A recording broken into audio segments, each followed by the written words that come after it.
Okay, let's get underway here. Good afternoon. I'm Bill Shambra, Director of Hudson Institute's Bradley Center for Philanthropy and Civic Renewal. Kristen McIntyre and I welcome you to today's panel entitled Broken Cities or Civic Renewal. Were it not grammatically problematic, I suppose we could have entitled it Broke Cities or Civic Renewal. A special welcome to our thousands of dedicated viewers over Ustream. In this room today, you're a hearty band. It's a Friday in Washington, D.C. Furthermore, you should all be home boarding up your windows, given the ominous warnings about Hurricane Sandy. And this is the only panel in the political capital of the world this week not dealing with the presidential election of 2012. I did my dissertation on the election of 1912. So, but as you no doubt know, the fact is that no matter who wins this election, the problems we're going to be addressing today are, if anything, only going to get worse before they get better. Our cities and states face enormous fiscal challenges, and given the equally daunting problems facing the federal budget, it's unlikely that any relief whatsoever can be expected from Washington, D.C. These problems came first to California cities, as do so many of the nation's most and least beneficial trends, as we smug East Coasters enjoy pointing out. Though not so smug with the storm of the century bearing down on us. But those fiscal problems are on their way to locations near all of us. So how California cities work things out has a strong bearing on what the rest of us have to hope or fear from our urban financial dilemmas. You know the old saying, it's always darkest just before things go completely black. Sometimes just before things go completely black, in the deepest part of a crisis, we finally summon up the courage to face our problems in the most fundamental way and get back to basics. Unlike failures in our global economic system or our national security system, failures that seem to be well beyond the grasp of everyday citizens, when our urban governments fail, it is, at least theoretically, on a manageable, accessible local level, where average citizens may actually be able to exert some immediate and concrete influence on the way our systems are redesigned. That is, after all, one of the central claims of America's federal and decentralized governing structure, a claim that we tend to discount, perhaps too readily, in an era of nationalization and even globalization. Today we're going to hear about one such attempt to revisit the basics of urban government in Bell, California, where arguably full darkness had finally arrived before things began to turn around. We've flown in the experts from California to help us understand that, even as we help them understand that neither American coast is without its peculiar form of natural disaster. First we'll hear from Pete Peterson, Director of the Davenport Institute for Public Engagement and Civic Leadership at Pepperdine. He'll tell us how the Institute helped initiate the process or engage in the process of revival in Bell and other California cities. Then we'll hear from two of the folks who drove that revival in Bell. Ken Hampion, former city manager of San Luis Obispo, who served as pro bono city manager of Bell at the height of its crisis. And Ana Maria Quintana, a councilwoman in Bell, California. And then finally, we'll hear from Chris Gates, who's the director of PACE, or Philanthropy for Active Civic Engagement, an affinity group at the Council on Foundations that promotes civic engagement and democratic practice. So, Pete, Yep. You're on. Thanks very much, Bill. It is an honor to be here at the Hudson Institute. And as we went back, I was just thinking back 10, 12 months ago as we were involved in this specific process. I'm sure at the time this is the last place we thought we'd be talking about this story, but it is a real honor to be here. So thank you, Bill, and thanks to the Hudson Institute. we're going to be talking about Bell, what happened there and what is happening there, more importantly. But I think it's significant to frame what's happening in Bell in a larger context. So what I'm envisioning here is a telescoping series of presentations, starting with what's happening at the national level and how Bell is a window into what I can only describe as a quiet revolution in local governance. That due to some very significant reasons ranging from budget crises at the local level to technology, I am firmly convinced that the relationship between our local governing institutions and our citizens is fundamentally changing. So this is just kind of an overview of the agenda for this afternoon. I'm going to be talking about what's happening more broadly, and then leading into Bell, then Ken's going to be talking about his experiences in public engagement, and then more specifically what his experience was in Bell. Anna Maria is then going to follow up with what happened initially with the public process there and what is happening right now, and then going to conclude with a response from Chris. So I want to begin here. Who knows who this is? Okay, this is Ron Swanson. He is the lead character in a television series called Parks and Rec, a sitcom that's on NBC. And for many of us, this is kind of our understanding of local government, what happens there to the degree that we follow it.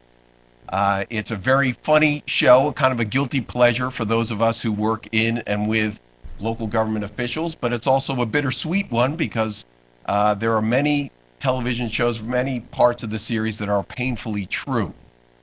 In one of them, a recent show, the main kind of theme for the plot line was a public budgeting process that was going to be convened by Ron and some of his officials there in the city government. And when he's interviewed, he shows his rather dismissive attitude towards public processes. He says, quote, "You go to some sweaty rec center to get yelled at by the public," and then he deadpans right at the camera, "I hate the public."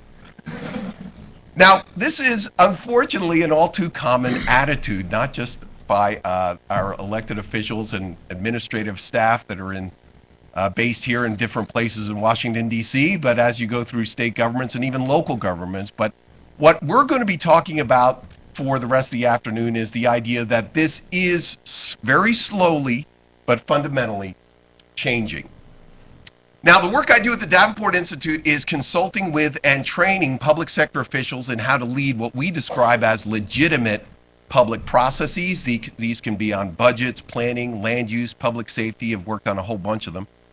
And it's been our experience that by and large, there are two general understandings of public engagement and our public processes. And I've boiled them down to two visions, one by the late great Senator and political scientist Daniel Patrick Moynihan, and the other by the late, and many would argue great, community organizer Saul Alinsky.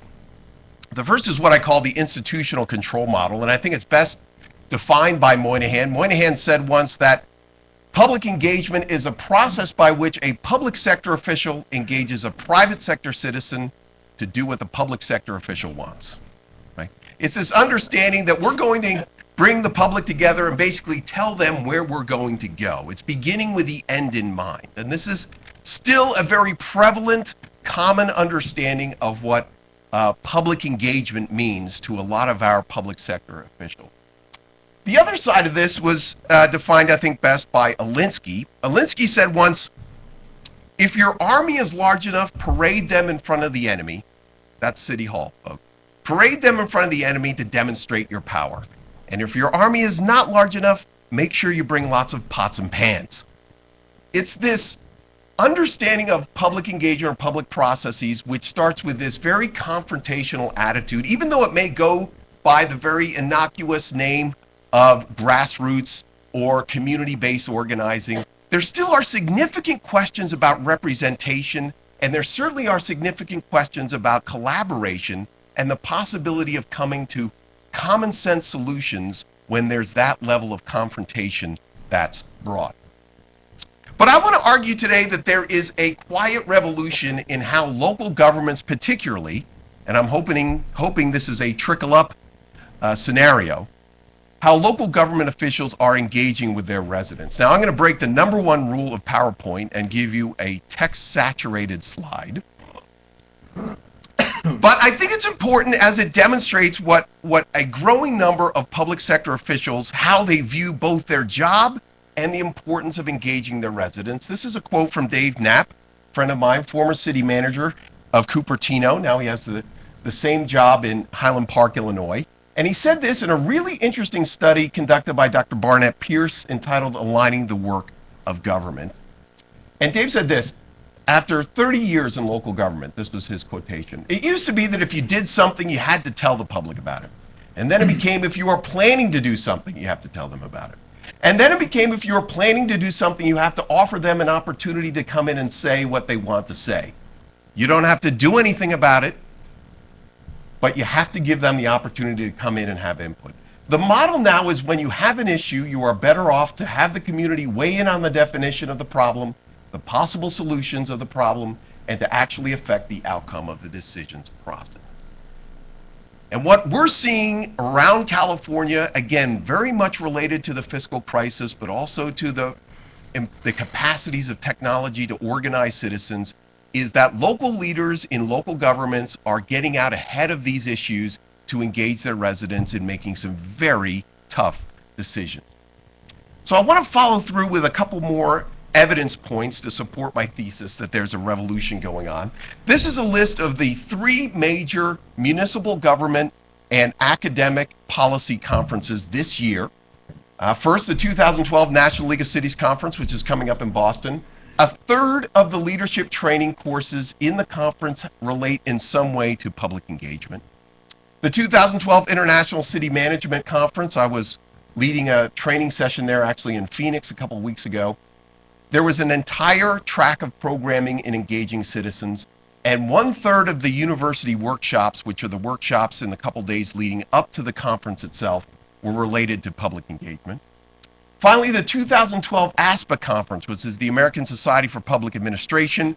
It's the national gathering of most of the major public policy and public administration schools earlier this year. The title of the conference itself was Redefining Public Service Through Civic Engagement. And I can say from my perch over the Malibu cliffs that a growing number of policy schools are incorporating both coursework and launching institutes in this field of participatory governance. It is becoming increasingly important for our future leaders to have some sort of coursework or training in this area. Let me follow through with a couple more data points, what I'll call the good, the bad, and the ugly. This is from a very interesting study, 2010, conducted by the National League of Cities. To the statement, indicate how likely your government is to set up some sort of deliberative process to engage the public. 76% replied likely or very likely to the notion that they would engage their residents around budgets in the coming year. I want to turn now, though, to the bad and the ugly. As I said, this is a quiet revolution. A couple more data points. To the statement, public engagement processes typically attract mostly the same people who complain or promote their favorite solutions. 81% agreed or strongly agreed with that statement. To the question, does your city have the skills, training, and experience they need in order to do effective, deliberative public engagement? 48%, almost half, said no. This last data point is derived from the training that we do. We started in California, but increasingly we're doing this training around the country. And one of the parts of the seminar, and we've had about 500 public sector officials go through it now, we start with a just very simple popcorn question. When we say the public, what's the first word that goes off in your head? And for these elected and staff officials, we found, and we've done this all over the country now, that invariably 75 to 80% of the responses when asked, what is your thought of the public? What's one word that would describe them? 75 to 80% of the responses are negative. Words like NIMBY, stupid, narrow-minded, uninformed, single issue. So you sense that there is a tension here, right? There are public sector officials that understand they have to engage the public, but they really don't like the public that they have to engage. So why is this? What we've learned is that there are ironies in public processes that really get to the heart of this tension. The first The processes by which our governing institutions engage residents invite confrontation and a lack of thoughtful, deliberative participation. Related processes meant to engender collaboration often create fear. So this whole series of 3 minutes at a microphone type of public comment really isn't public engagement. In fact, it actually not only dissuades some of the more saner voices from participating, it becomes what I call fly paper for whack jobs. These are the people that are waiting their turn to get their 3 minutes and don't think there's going to be any sort of exchange between learning about an issue and then feeding back. And so an increasing number of local leaders, and we're going to hear much more about this about the Bell process, there is public comment that happens in council and committee meetings, but there are a growing number of parallel processes which go along with our council and committee processes, which are much more thoughtful, engaging, and deliberative, providing a much greater opportunity for the public to participate. And so when you see something like these healthcare town halls, which for many folks is kind of their definition of public processes, it's no wonder that a lot of them are very antagonized, if not dismissive, of the chance of engaging the public in some sort of thoughtful discussion. So what is happening? And again, it's my personal belief that changes in behavior only happen after extreme crisis. And to borrow a phrase, local governments are not letting this crisis go to waste. Some of you may know that several cities have declared bankruptcy in California, and more will. And in light of the fiscal crisis that is especially happening at the local level, and particularly in California, but increasingly around the country, we're seeing a change in behavior on the part of our local government officials. So looking ahead this year, nearly 100 California municipalities will host some sort of public budget forum this year.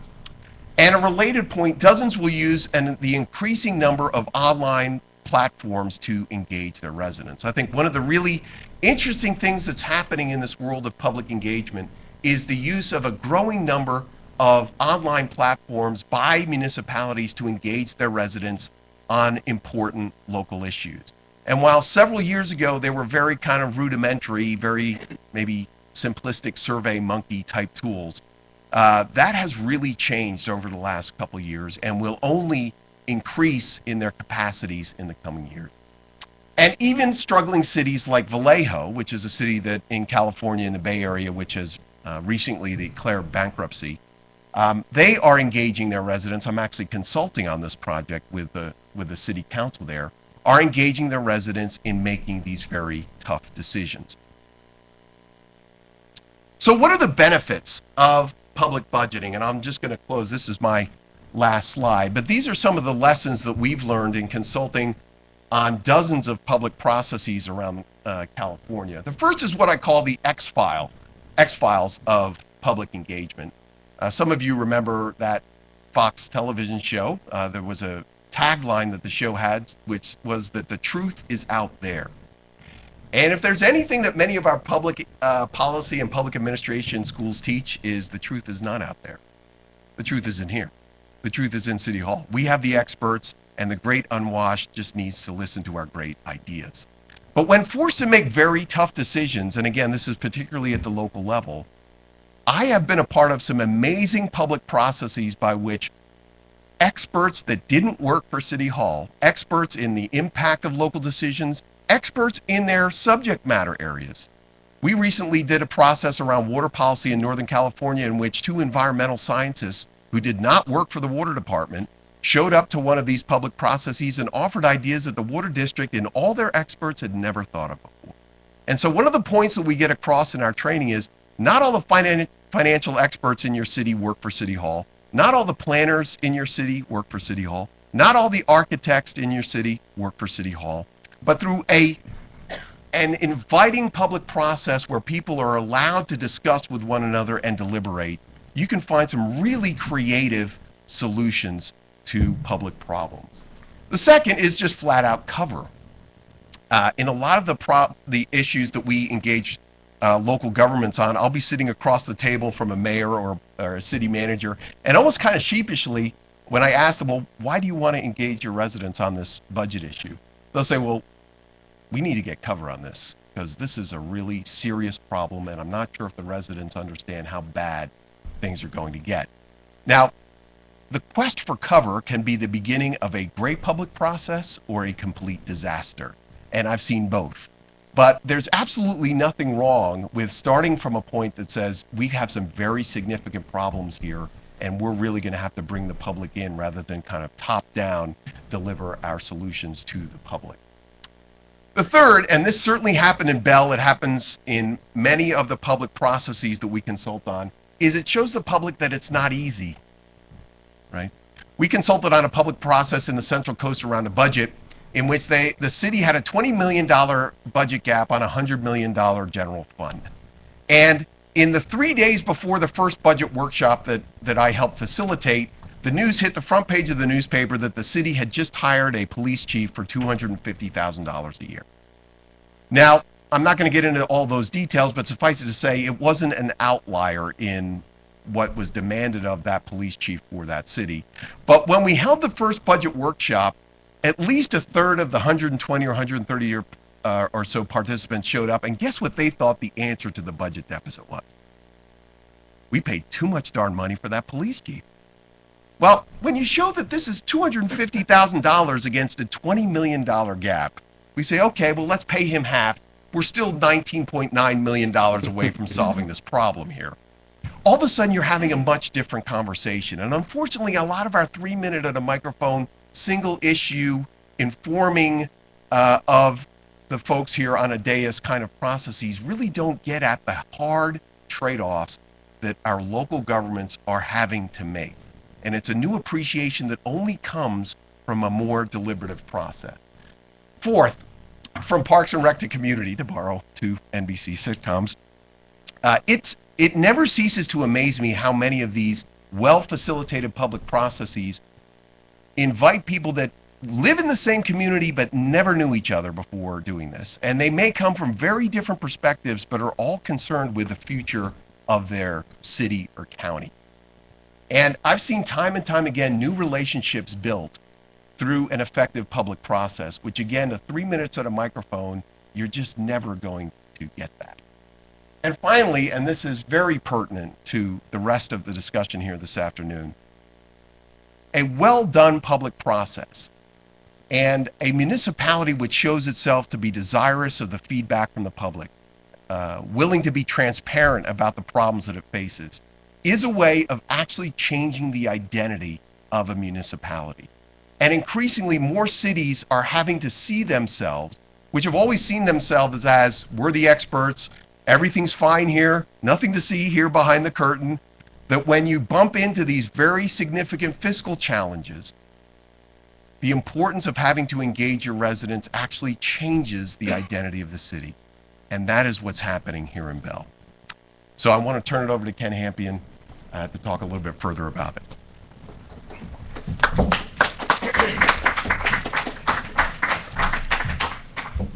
Thank you, Pete, and thank you for having me here today. How a budget is adopted in a community is really offers a great window into how a community approaches and city fathers and mothers, how they approach civic engagement or not, because, you know, after all, what is more telling than how a community decides on where it's going to use its very limited resources? So I'm going to tell you the tale of two city budgets. And it starts, as you might expect, like this. It was the worst of times, and it was the even worster of times. Bill is saying, I paid this guy's way to come out here and talk, use that kind of English. Let's start with the first story, San Luis Obispo. Now, you have to go way back to June of 1990. Staff proudly presented a budget to the city council. It was wrapped in a bow because, after all, it was balanced and it included some really cool stuff. Only thing, council felt a tad differently about it. And if you can't read that from the back of the room, it says slow council outbursts, walkout barnyard epithets jar slow budget talks. So obviously they had a different take on how swell that budget was put together, and the G-rated translation is this. Thanks, staff, for telling us what you want. Now, when do we get a chance to tell you what we want and what the community wants? Now, long story short, over the next 20 years, we thought, well, hey, let's try a different approach. That one didn't work so well. And a brand new way of engaging the council and the community and having the council and the community really lead the way was instituted, instead of the council and community scrambling to catch up with a budget that was already essentially put together. And I won't walk you through that whole chart, but let's just say that it starts with a variety of different ways for citizens to engage face-to-face through surveys, etc., works its way to the council for setting broad goals. Then the hard work of developing a budget gets started around the goals that the council has set after they've received a great deal of community input. Then the budget goes to a series of hearings and is eventually adopted in June.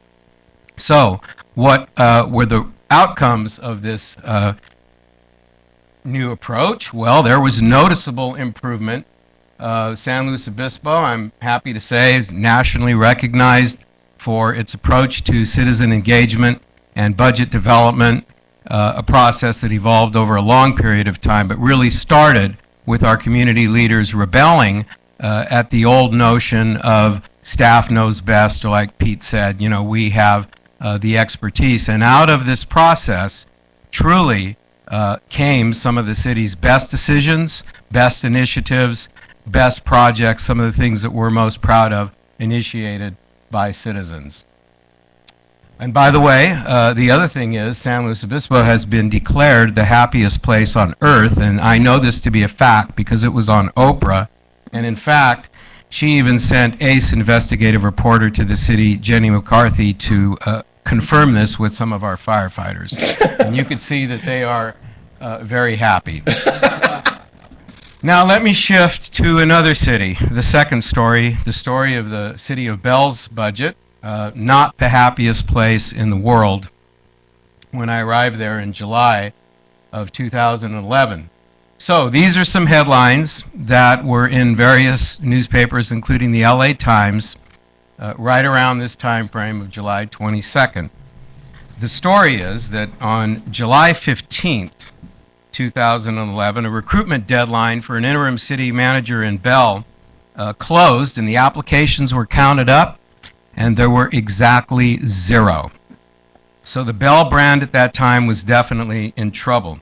The recruitment was extended, and rushing in to assist was the International City Managers Association, League of California Cities, to really beat the bushes for potentially interested managers to come and just help out for a while. Bell still had an interim city manager on the job as of July 15th, but he was a holdover from the former regime who had no prior city manager experience, and 1 week later, on July 22nd, even he was gone. So the Bell City Council, brand new, following the recall of the bad guys, convened an emergency Friday night meeting, and they appointed the mayor to serve as the city manager, which is not an ideal arrangement, to say the least. Now, at 9:15 that very night, I was at home and decided to check my email one more time. I was hoping, to be honest, for a discount coupon from Staples to be coming through. But what I got instead was this email, and it was from a colleague, and he asked if I was interested in this message, Urgent Help for Bell, which of course included a lot more to it, explaining what had happened. I wasn't interested in going and living in Bell for 8 or 9 months and just being that far away from home for an extended period of time, but this was an opportunity to go for a short period of time and really help out. So I talked it over with my wife, and we agreed that I should go, but only on a pro bono basis. This wasn't about making money. This was really about a mission, because after all, the people who betrayed Bell so horribly, called themselves public servants, and the one who led the charge in betraying the community even called himself a city manager.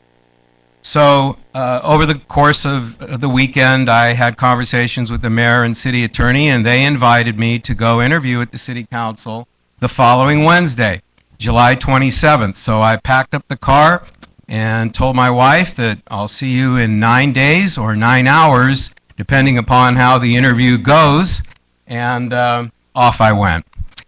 So I was arrived at City Hall at about 6 o'clock in the evening, and I was ushered in to meet with Anna Maria and the rest of the City Council in a closed session before their scheduled 7 o'clock meeting. And we had a conversation about the position and why I was interested, and it went well. But I was escorted out before the council made its decision and taken into the council chamber. Now, this is the council chamber where meetings were held at the time, but because of overflow crowds, now meetings are held in a community center. But at that time, that was the room. It was packed with people. There were cameras in the back live streaming the event, thanks to Anna Maria. She'll tell you more about that. And they plunked me in that chair right there. So at 7, the council comes out, and the mayor says, well, I'm happy to say our city manager crisis is over.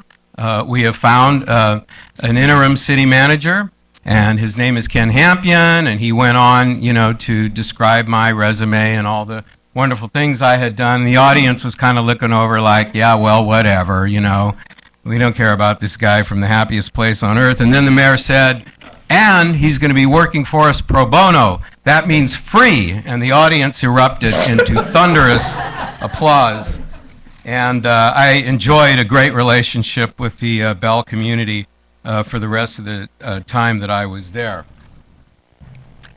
Now, I thought I would just sit in the audience and watch the council meeting, because after all, I didn't have a clue what was on the agenda, but that was not to be. The mayor invited me out and sat me right there, and the next thing I knew, I was there staffing the Bell City Council meeting, which I thought, well, okay, this will just give me a closer up view to, get familiar with the people who were involved in city government in Bell, a little bit of an orientation.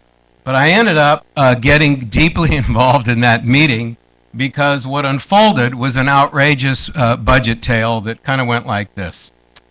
Now, mind you, this is July 27th. Fiscal year in most California cities, including Bell, runs from July 1 through June 30th.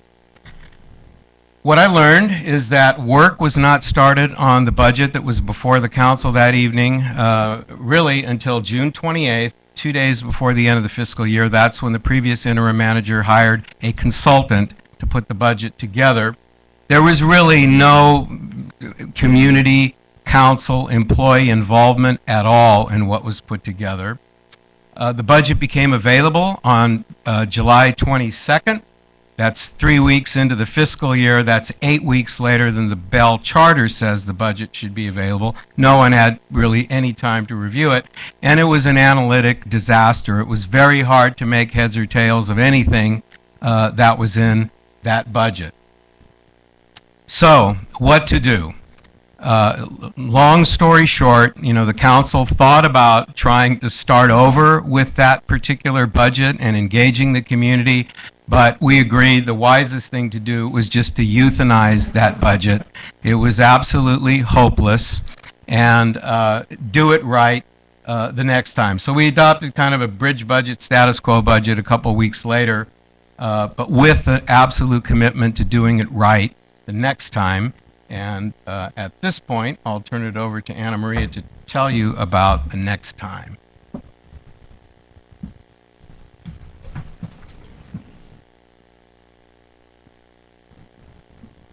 Hello, everyone. My name is Ana Maria Quintana. I'm one of the council members for the City of Bell. This is a very, very mild description of really the chaos, quite honestly, that was my city was undergoing at the time. In a nutshell, it really was crisis management. You have to put it in context, and I'll provide some so you get a better understanding. When the crisis in Bell erupted in June of 2010, elections were held in March. There was a recall election, and essentially a recall election and the assignment of new council members. So in March of 2011, you find yourself with the city with brand new council members. None of us, 5 new elected officials, have any experience with government. all of us, I mean, I've served on a couple of boards, but definitely not as a public official, and my colleagues were the same. So when this budget thing came across, literally we had never done a city budget before, and our city also had never participated in any public engagement whatsoever, which explains how the abuse took place, right? Our, Robert Rizzo, our former city manager, took advantage and actually institutionalized a lack of public forums precisely to be able to take these things and to be able to accomplish the things that he set out to do. So literally, do it right next time. So what does that mean, to do it right next time? So that's a picture of the council members. I'll introduce them since they're not here. From the left to the right is Mayor Alisa Ley. Then we have Nestor Valencia. We have Danny Harbour, who served as vice mayor last year. And then we have Violeta Alvarez, who is now vice mayor this year. And then you have me. So what we decided is to establish a schedule and really institutionalize a process and educate the community as to what it is to have a budget, what it entails, and how the city is bound to that document. We knew, in the context again, since it had never been done before in Bell, we knew that we had to institutionalize basically an educational forum. We institutionalized the live streaming of meetings. Actually, that's something that I took on as soon as I got elected, thanks to the assistance of Bell High School graduates. One of my, I'm a product of the area. I went to the local schools. I went to Bell High School, went on to college, came back, am now serving. A lot of people have stayed behind, and a lot of my friends have come back and try to assist the city of Bell. So one of my high school classmates who participated in a TV production program, when we were in high school, participated in the cable channels that we used to have. So the meetings used to be live streamed. Those meetings actually were recorded in cable TV. That channel disappeared thanks to Rizzo. He made the decision to no longer have these meetings public. So when I took office, he brought out the idea of doing it again. So the idea of having town hall meetings and live streaming came on early on. So when the budget came across, it's just like, let's just do more of the same. This is working. People do log on. They do watch the meetings. So let's just keep it going and have public participation and have the community come on board. So we came up with this timeline. So on January 21st, of 2012, we had a special budget workshop, which was Saturday morning. We started off at 8 o'clock, 7:30 in the morning, and we had people, which is really amazing because it's Saturday morning, it was raining, it was really cold, and it was a filled room in which we had community input and direction. Bilingual, my community for the most part is 98% Latino, and we wanted to make sure that everybody who came on board, felt comfortable in the place and the information was offered in a language which they understood. The following week, January 28th, we decided to have a council goal-setting session, which is an opportunity for the council to receive the input that we got from the community the previous week. Because again, this is a process in which the community would tell the council members what it is that they wanted, and the council members would provide direction to the staff to institutionalize and put those preferences in a budget that would work for us. On February 22nd, we had a special budget workshop. At this point, we were putting the budget discussions inside the regular council meetings, but definitely allotting enough time to answer questions and get the community informed. Just a point of context, Bell City Council meetings are long. When we first took office, our meetings were notoriously long. Literally, we would start meetings at 7 o'clock and end at 3 o'clock in the morning, 2 o'clock in the morning. They were insane. We have definitely shortened them. But in light, if the subject matter obviously is a little controversial or requires a lot more time, our meetings do run long. I would say that we've been much better about it, but they end for the most part at 10 or 11. So it's definitely a long discussion, active participation. People do log on. So on March 14th, we had another special budget workshop, and we talked about the budget direction. So conceptually, obviously, we need to come up with drafts along the way that the community had an opportunity to see and see what programs were being included and which ones were not, and et cetera, going forward. On June 6th, we had our regular meeting in which a preliminary budget was presented. On June 13th, we had a special meeting. Another preliminary budget was presented, further questions, and then June 20th, we had our regular meeting where the budget was adopted. So for the first time, I would say we had a budget that really met the mandates of the law. Council included the input of the community. The community had an opportunity to really voice and state what it is that they wanted their money to go to, because at the end of the day, it is their resources. And I just wanted to share a couple of pictures so you can get an idea of what occurred. So these pictures were taken at our January 21st meeting in which we included the community input. And literally, again, Saturday morning, 7:30 in the morning, people came in and spent half the day working with professionals that guided the community into what budget processes are. Every single person in there felt definitely included. It's this historical, really, in the context of Bell, never been done before again. The plan was to eliminate this type of activity, this type of input, precisely to facilitate the abuse that was taking place at the time. But we did exactly the opposite. And also, again, putting it in context, the council welcomed this as well, because this was also an opportunity for us to learn what a budget was. I mean, we are community members with no previous experience in politics. So as they were learning, as the community was learning, we were learning ourselves. And that's what actually makes the process, I think, a little bit prettier, and much more holistic and much more natural. Because as council members, again, we're a product of the community, very new. And in the process of formulating and creating a new government, that is exactly what we were doing. And this is the input that we got from participants. I'm amazed at how much was accomplished by so many people in such little time. Let's do this again. A historic moment in Bell, getting the community together to share diverse ideas, priorities for the city. Very well done. Wow, great process. I would like to have more workshops in the future for years to come. By educating, engaging, and empowering, there will be a better city towards progress. I would like to see the best results to the city because I love the city. As a community, our voices and needs are heard, especially our children, the future of the city. Thank you and everyone for coming and hoping that there will be better days ahead. The following meeting, so as you can see by those, we only included some of them, but obviously the input was great. We had surveys, we had participation, we had individuals live streaming, getting personal statements, and really having the opportunity not just to get involved in the process, but also being able to share the feeling behind being an active member of the community, which in the context of Bell is extremely important, because after so many years of neglect, to have the opportunity to be able to express yourself and to know that your input is being not just heard, but included is really monumental. It does wonders in terms of reshaping governance and really creating faith in a government system. So the following week, what we did, after receiving the input from the community, the council members came together and had a public workshop in which we decided what it is that we were going to formulate, obviously create policy together in a very transparent way. We did this analysis.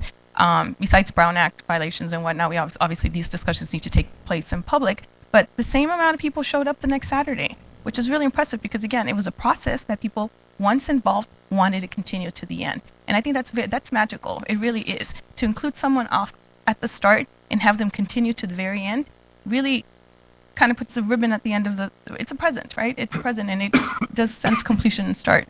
So this is what the council came up. These were our goals for 2013. Continued reform. Continue reform in Bell by articulating a mission value statement, implementing the salary study, investing in training and technology, updating the municipal code to contemporary standards, improving contracting practices, and demonstrating transparency and citizen engagement in all ways. Each goal and other important objectives similarly fleshed out. The top 4, and we didn't include them just because cardinal rule, right? We don't include too much text in a PowerPoint, but we came out to fiscal health, economic development, police protection, and recreation programs. And again, putting in the context of Bell, we had gone through several years of not having any of these things take place, right?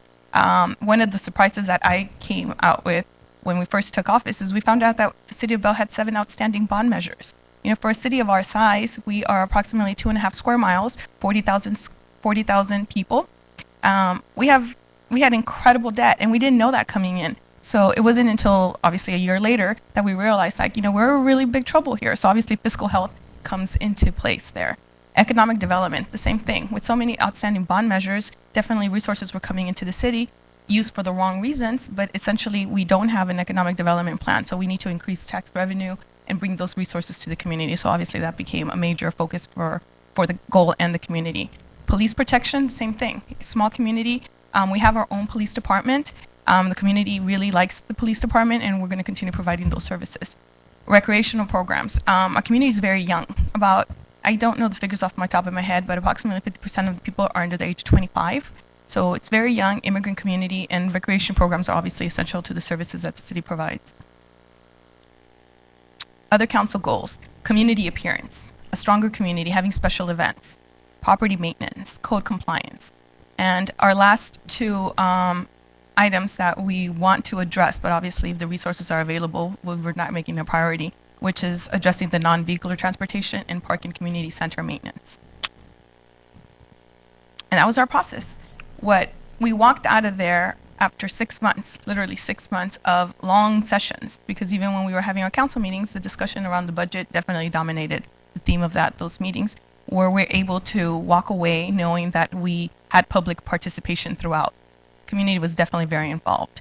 The process itself was very inviting, so it was excellent. It was user-friendly. The document itself, I didn't bring it with me, but it is actually one of the most amazing projects ever because, it's unfortunate that Arnie Croce is not here since he served as our interim city manager and he's primarily responsible for drafting most of the documents. What he did is he outlined what each fund was. So there is a description now what each fund provides and what type of activities will go into place. And we're now in the process of translating that document into Spanish. And that's actually great because what we hope to do with this process is basically institutionalize this so that every year the process just becomes easier, so that the community gets used to the fact that, a budget has to be ratified every June 30th. There will be a process in which the community will be involved. The descriptions are online. Each fund has a description, the goals of the community, a realistic timetable, really, of funds available. Are they not going to be? Which, where are they coming from? Where's the source of funding? And we're hoping to just basically expand on that. Very peaceful adoption. And this is actually why the word magical comes along, especially in light of what Ken Hampion described. Approving the budget the year before was very chaotic. We didn't have much information and we were forced to euthanize it. So we were a little bit hesitant that we would undergo the same thing all over again because maybe people would be dissatisfied as to what the final resolution would be. But we found ourselves very, very surprised in which we were able to approve the budget with no objections whatsoever. So when the vote came and someone made a motion to approve the budget, someone seconded it, we voted unanimously, and the community was quite content. And I think it had to do a lot with the fact that, we spent 6-7 months working on it together. And walking away, citizens with more experience and trust. Again, this is a beginning process. This is the first time that the City of Bell came together to really include the community input, in which the council took time to, 1, learn alongside the community, 2, incorporate the ideas of the community, and 3, provide direction to the staff.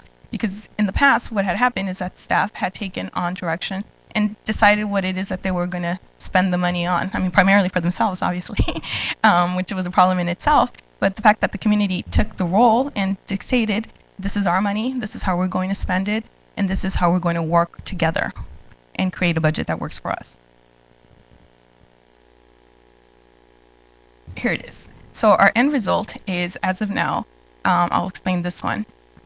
Our end result, in the past year and a half, we have been successful in freeing the city of some bond entanglements. Last year, actually this year, we were able to do a bond workout in which we were able to merge and 2 of our bonds, so our tax liability is much less there. If we had not undergone that process, the City of Bell would have had incurred a 70% increase in property taxes alone. So obviously that's extremely outrageous. Thank God we were able to come up together and get consensus on solving this problem. We now have a full-time city manager that's hired, and he has now hired all department heads. So in essence, I kind of equate it as cleaning out a closet. We clean out the closet and now we have everything organized. So we have a city manager, we have directors. We're in the process of instituting good government practices. That never really stops. At least in my opinion, I feel like it never really stops because those government practices really kind of come in a dynamic role between community and council members. So there are certain things that we adopt that, that have not proven that helpful. We'll continue until we find another practice, to adopt and be able to be inclusive of everyone.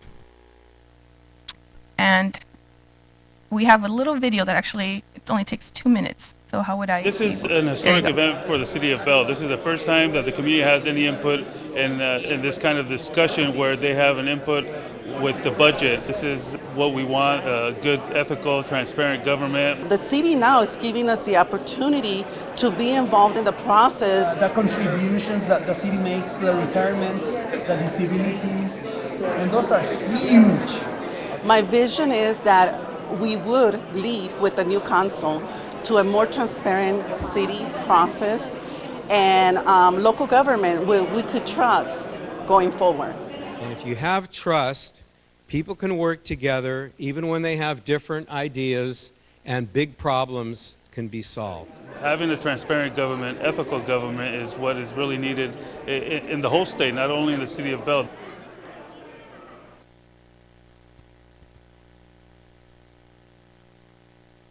So I'm happy to say that Bell went through its first process, and it's really marks a continuation of what we've been doing for a year and a half, and it's a sample of what we're going to continue doing throughout, which is at the end of the day, including the community into the decision-making process and really formalizing those processes so that government really does become a reflection of the community. Thank you.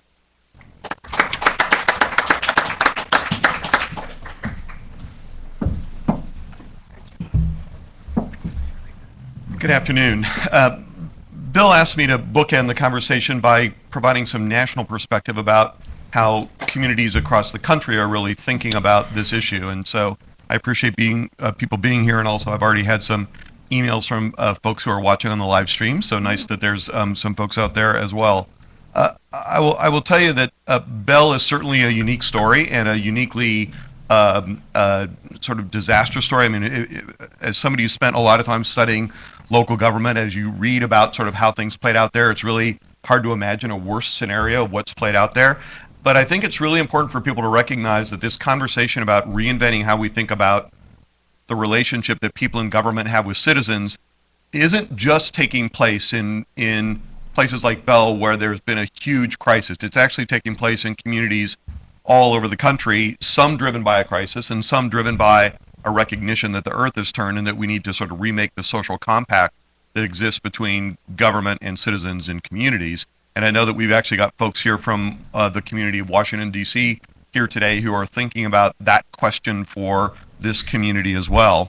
And so I would say that that there are some edges of what Pete called a quiet revolution in civic engagement about how we have the relationship that allows local government to govern and allows decisions to be made and priorities to be set and resources to be allocated. And I'll just quickly walk through what I think are the 5 edges of that new world and sort of some warnings and some cautions about how people think about the future of civic engagement and how to remake the social compact that exists between the governed and the governing. The first is that I think that most communities need to hit the reset button around their democracy menu. And if you think about that, most communities actually have, whether they know it or not, a menu of democratic practice, and they literally decide what are the issues that elected officials are going to make, what are the issues that we're going to vote on, and the council or the county commission or whoever will make that decision. And then they make a decision about which are the ones that we're going to turn over to the voters. And the fastest growing form of local governance in this country isn't a changing way of city councils doing business. It's actually that more and more governments are putting things on the ballot and letting citizens decide things themselves. In more and more places, governments, not citizens, are the ones that are sending big, difficult, controversial issues to the ballot for citizens to decide. And so that's called direct democracy. So there's a representative democracy, and there's at the other end of the spectrum, direct democracy. And then in between is the third model, and that's what some people call participatory democracy. And that too is incredibly fast growing in local governments all over this country. And participatory democracy is really sort of the process that was just described for the budget and the priority setting at Bell, where you literally build a table, invite diverse groups of people, have facilitated and moderated conversations, and the community collectively comes to a place where they can agree on what they want to do and how they want to move forward.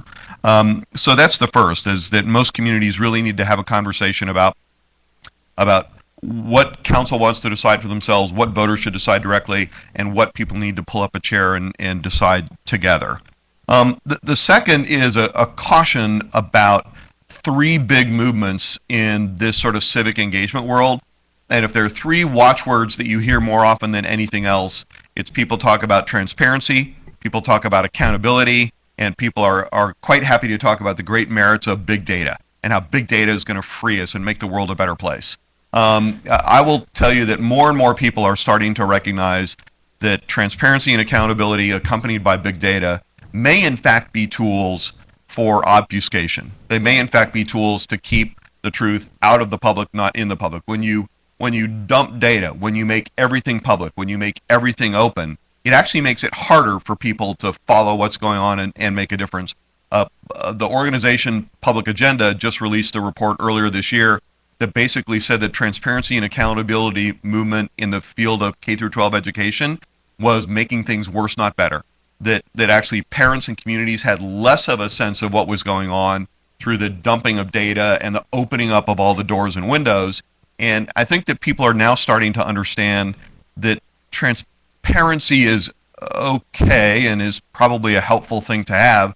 But in the end, the goal has to be not transparency, but clarity. And data needs data guides, and you need docents, you need curators, you need people to help you figure out what the data means, and those sort of intermediary tools are missing in most communities. The third point I'd make is that I think we've sort of finished an era in this country where civic engagement and a lot of the work that local government did was in creating new places for people to say what they think, right? And so the modern American community is full of places where people can go to say what they think. They have public comment period, they have public meetings, they have listservs, they have talk radio, they have letters to the editor, they have suggestion boxes, they have a million different ways for you to say what you think. Well, for those of us who study civic engagement, what we've discovered is that that's not the problem. The problem isn't a lack of places where people can go to say what they think. The problem is that most communities have a severe lack of places where people can go to feel that they've been heard. And that you need to rethink your whole civic engagement strategy, not about creating more noise, more cacophony, more people standing and shouting, but about creating more places of meaning where the moment of engagement, when people talk about the goal being civic engagement, the moment of engagement is not when I stand on my soapbox and shout. That's not a moment of engagement. The moment of engagement actually occurs when, after I've said something, somebody engages with me and says, "What? I hear you, and let me ask you a question to make sure I understand the point you're making," or "Would this be a possible solution to the question that you raised?" That's the moment of engagement, and yet most communities don't spend any time talking about that, thinking about that, or worrying about that. The next sort of piece of this conversation is that, and I think that Pete got to this well in his remarks, and that is that if you use traditional civic engagement tools, the 3-minute, the public hearing, the public meeting, and all of those folks, really the only folks you're going to hear from, I would characterize it slightly differently, and say that the only folks that you'll end up hearing from are what I would call professional citizens. They're not actually citizens, they're professional citizens, and many of them, if they were honest on their resumes under hobbies, they would list messing with public officials. It's literally something that a lot of people in this country do for fun. And the problem with communities that only use these traditional tools is that they never hear authentic voice. And the goal of civic engagement has to hear authentic voice. The goal has to be to leapfrog over the very people who you see at every meeting, sign up to comment on every issue, leapfrog over them and get to the folks who, frankly, when they hear about a public meeting or a public hearing, the ones who say, "Oh man, I don't want to go to that. That sounds rancorous and angry and difficult and painful." Those are the very voices you have to find a way to hear. So you have to rethink how government and leaders work with citizens in a way to leapfrog over those professional citizens and start to find a way to hear authentic voice. And I think that the traditional tools that most communities use are only really to get, and it creates this dynamic. A friend of mine who was the mayor of his city for a long time in California said that the social compact was so broken because at every public hearing, the same 20 people signed up to speak. The people on the dais knew what they were going to say before they said it because they'd said it 15 times before. And so then the people on the dais start exhibiting disrespectful behavior. They talk with each other, they make notes, they get up and refill their cup of coffee. People watching it on television say, "Oh my God, how unbelievably disrespectful." And it's just a complete lose-lose-lose game, complete lose-lose-lose strategy. He used to say that you shouldn't call them public hearings because there's no public there and nobody's listening. And I think that's absolutely right. And then the last thing that I would say as people think about remaking this social compact and coming up with this revolution that people talked about is a few words of caution about social media and new media. So a lot of people think that the answer is to push everything onto the web. The answer is to do everything electronically. The answer is to develop an app, find a way for people to do it on their Samsung Galaxy, right, which is the cool phone now, not the iPhone 5.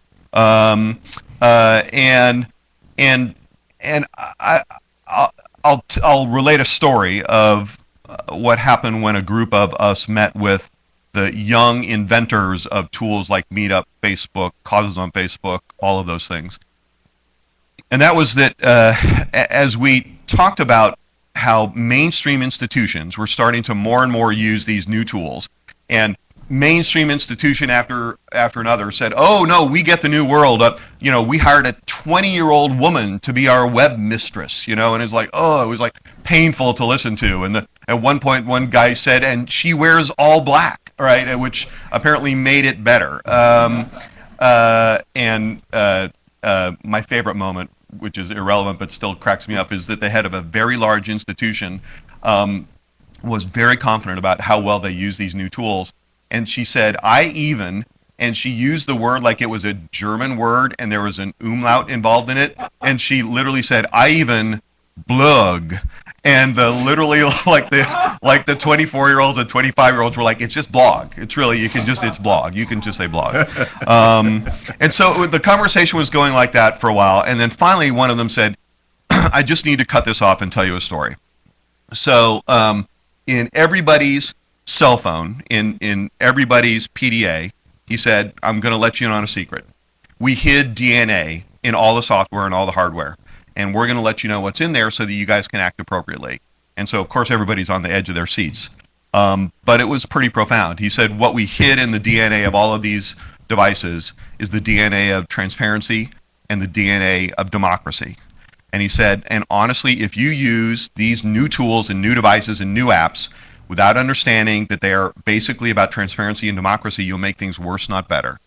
They said, when it relates to transparency, you have to understand that these new tools mean that there is no reason ever again for citizens to not have access to the exact same data that the council has access to and the city manager has access to.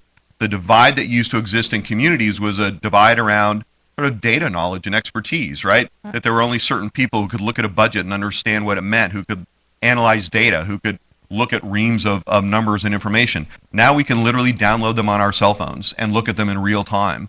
And so part of what that argument has changed for people who are in the world of governing is that the notion of deference to expertise, the notion of deference to people with degrees.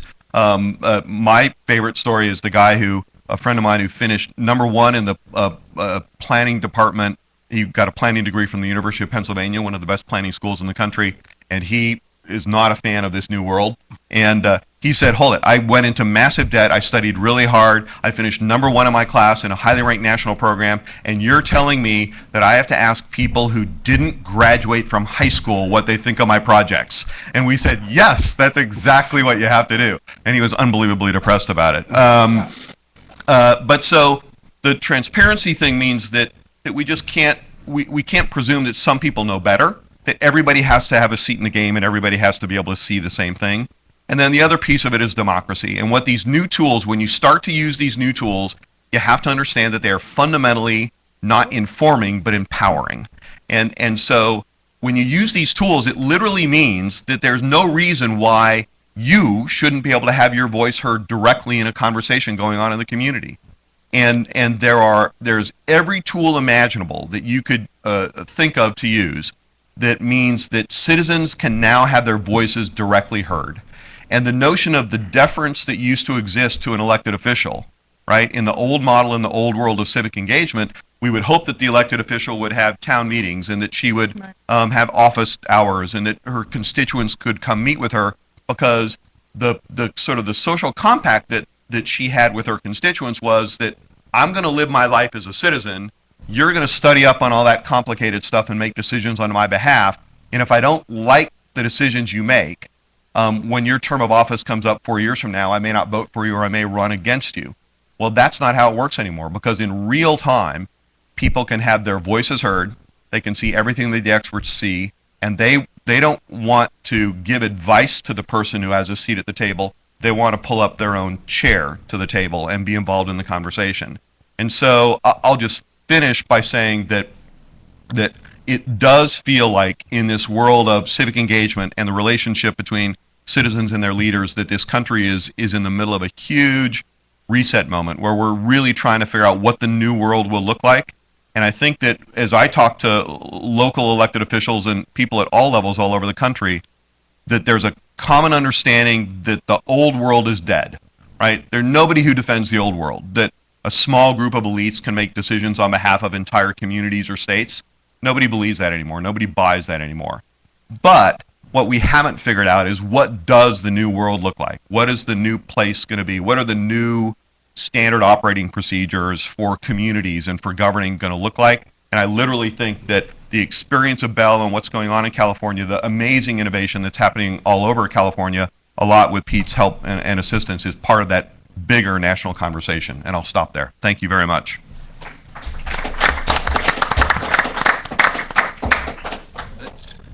That's great, and thanks, Chris. We'll be shipping off a grant application to the Samsung Foundation right after this meeting. For those of us, and mainly for the transcript, could you, Anna Maria, could you summarize just very quickly the problems in Bell? You referred to them, the recall and so forth. But is there a short paragraph you can give us that would describe what had happened prior to your election? Oh my God. Yeah. Good luck. I know. Good luck.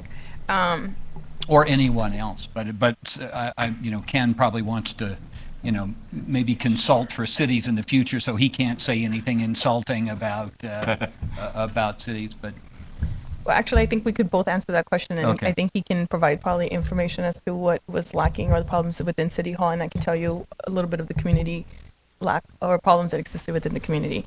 I think the major problem that existed within the community is basically lack of participation. But again, you have to put it in context. This was deliberate. This was definitely deliberate. Now that I've been in council for over a year and a half, I think about just looking at the documents and looking and hearing community and just analyzing how it is that we got to where we are and how it is that, this scandal took place in the city of Bell. How did we get there? And literally, this is planned white collar crime. This type of abuse does not take place overnight. This was something that was systematically placed within City Hall that definitely favored a select few, and it was facilitated precisely how? By alienating community. This was bound to be blown over. Again, I mentioned really quickly the bond workout. The city of Bell was scheduled to incur a 70% tax increase. I'm convinced that, that would have brought the entire community up to City Hall to protest that. It happened a year earlier because, the scandal was shared and made public at the time. But, during that time, the community was actively asking what's going on? Why is this taking place? Why are we not doing this? Why are we doing that? But City Hall was closed on them, and even little things that Arnie actually instituted and was able to help. Our City Hall doors were black. Our hours were limited. The information that the community was receiving was not complete. The solutions that were offered were basically muddled. So in the context of a community, people kind of get disillusioned, right? If you go to City Hall and ask the same question, there's no answer, what do? You turn away, which is no different than happens here at the federal level, as well. So lack of participation. Also, people are busy. Let's put it in context, like you mentioned. We live stream the community meetings now, and I think that has been definitely something that has turned out very well because people have 2 jobs or people don't have that time. And that doesn't mean that if they don't have the time to go to a council meeting that they're not interested. They just need to accommodate and see those meetings elsewhere. So I definitely think the community would have been much more involved had City Hall made those accommodations for them. Can we get the PowerPoint back on? There's a couple of slides that I think might be helpful to answer Bill's questions. Yeah. Yeah, if you I'll- get, I guess one of the big questions is, we referred to Mayor Rizzo, right? Or No, he was the City manager. He was the city manager. I see, city manager. The recalls, the salary, the questionable salary,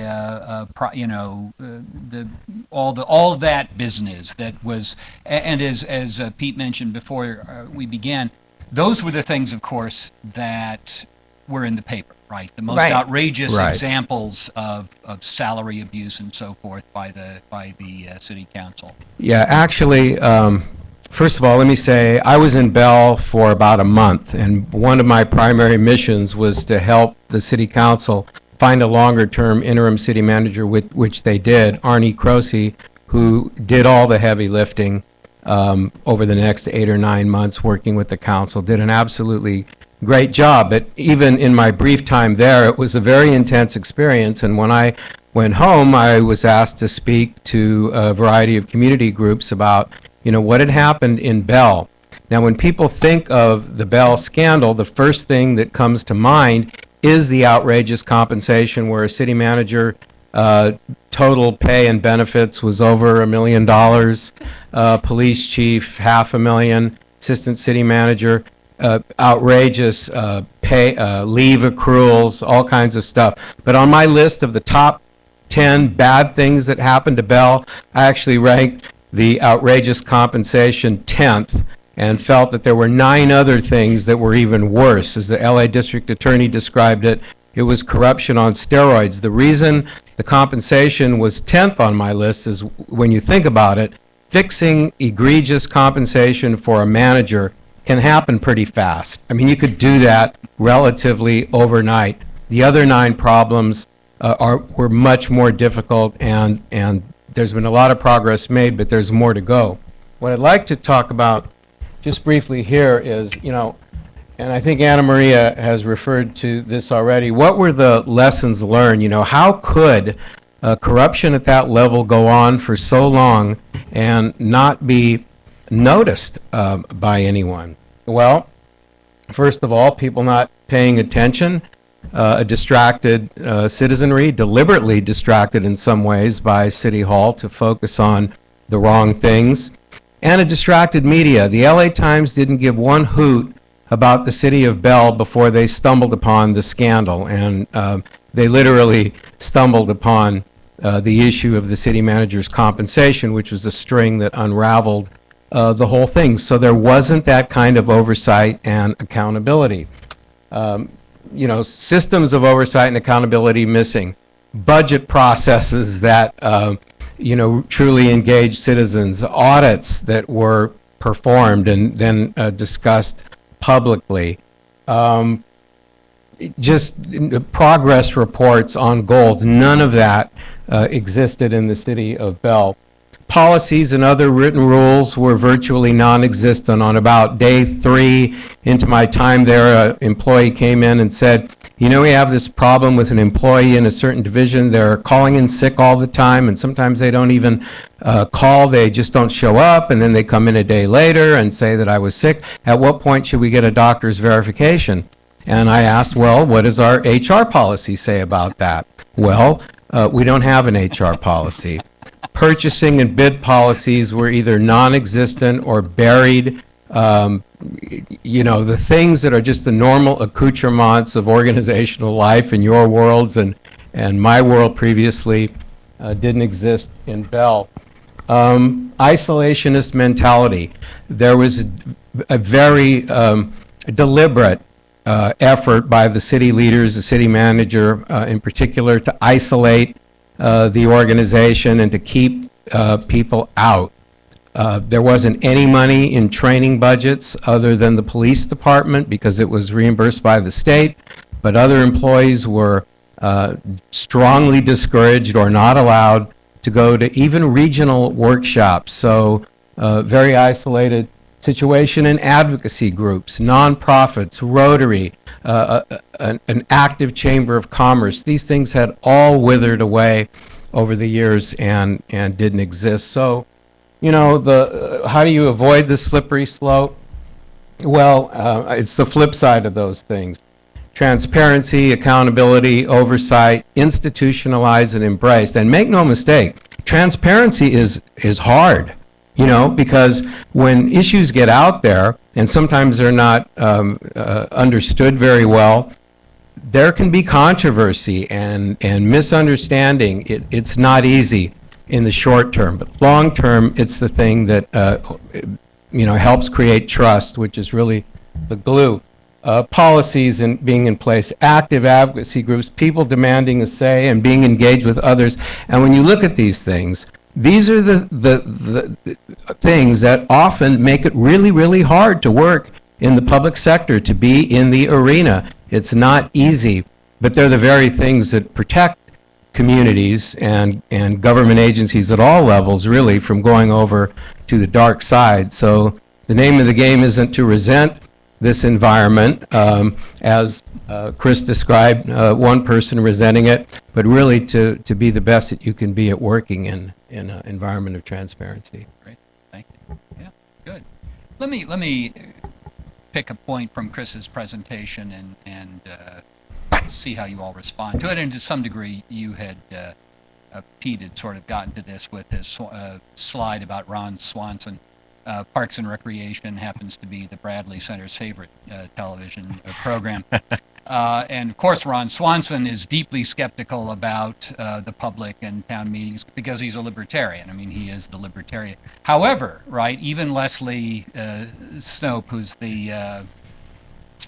the idealistic director or assistant director of Parks and Recreation, is hard-pressed to say nice things about town meetings for precisely the reasons that Chris was talking about.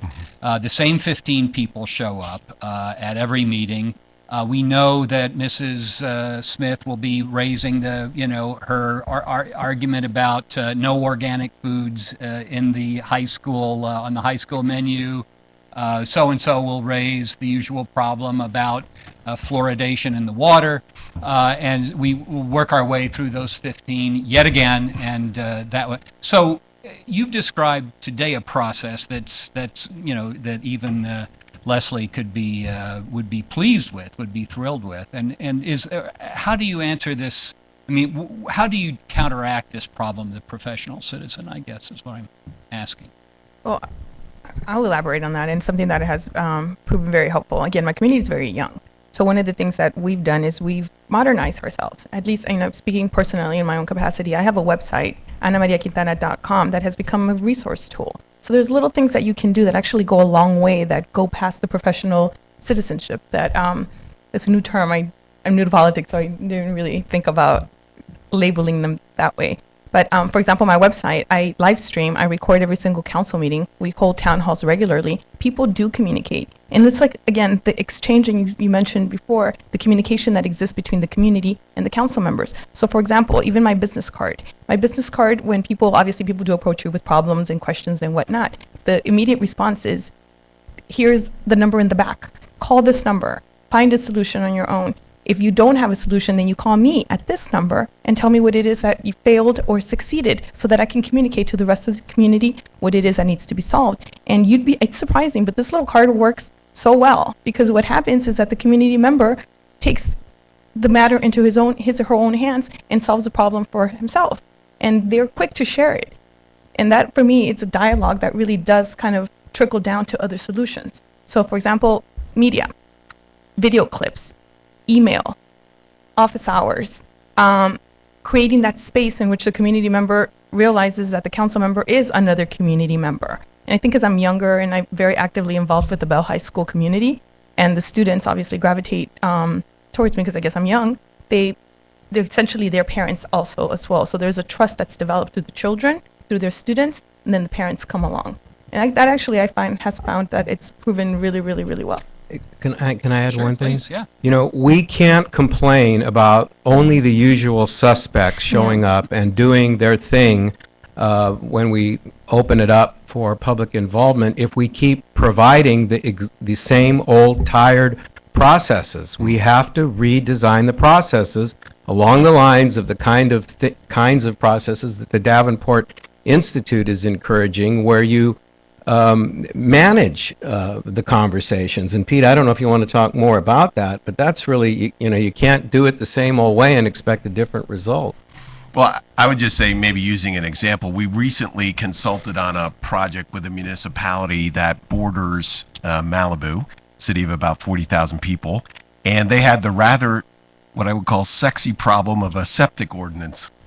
I don't know if anybody's had any experience with this, but suffice to say, it had gotten to the point where over about a decade, lawsuits were going back and forth between residents and the city, and it really had turned into a multiple $100,000 problem. And the only point of contact between the residents and the city in discussing this problem was public comment at either the planning commission meetings or at the city council meetings. And invariably, those would be the same things that would go on for hours. And much to your point, it would just be the same people saying the same things over and over again. One of the council members gets recalled. A new council member comes on about a year ago and says, this just is not working. 10 years of this is not working.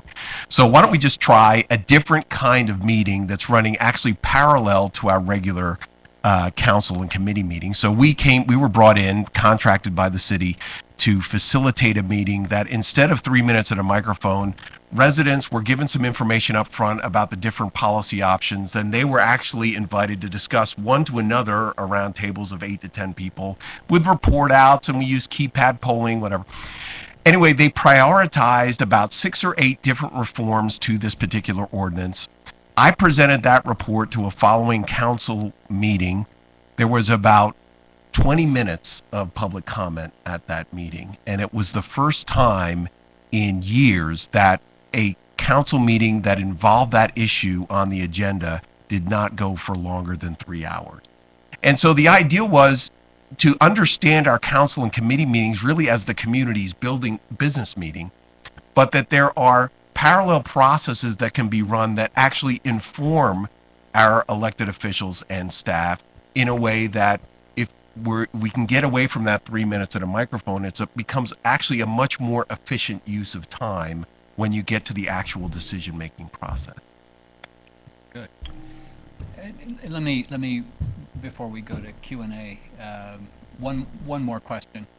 Chris sketched a pretty fundamental shift in the way public affairs are handled in the United States. I mean, a situation in which, your friend who went to Penn and earned this degree.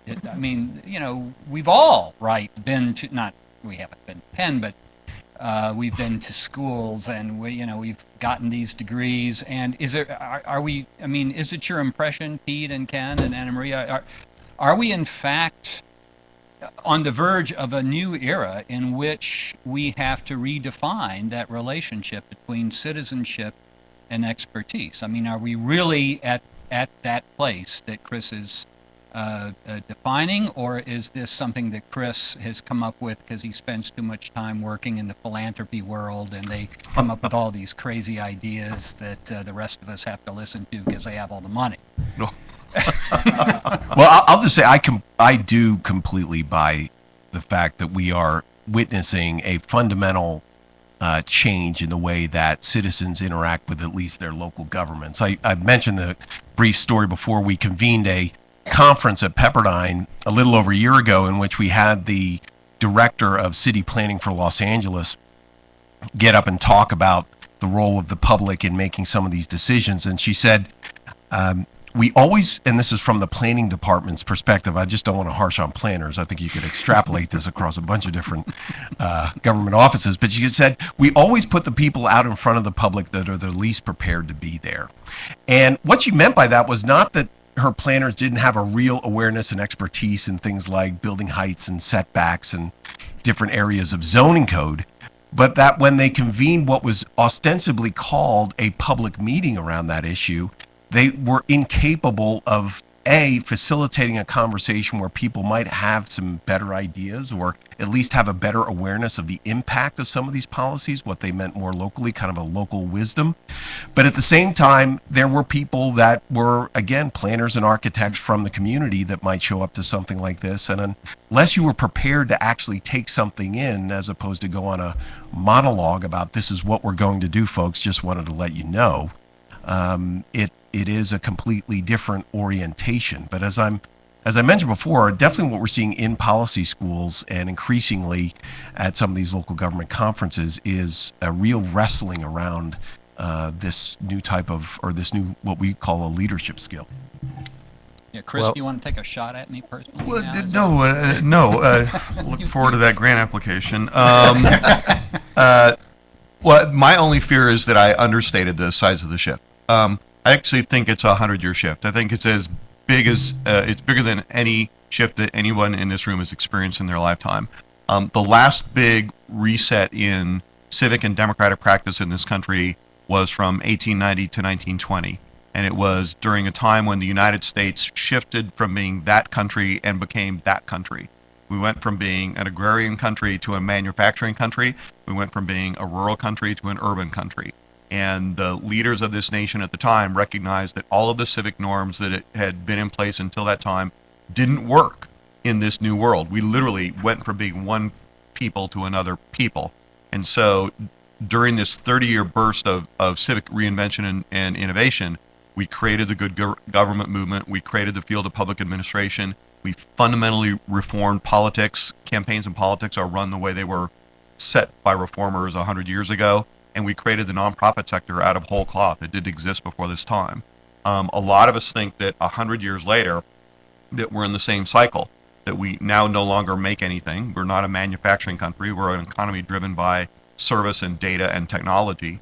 And we're also no longer a monolithic country. We're truly a pluralistic country. You can no longer say that there's a majority that sets civic norms and civic rules.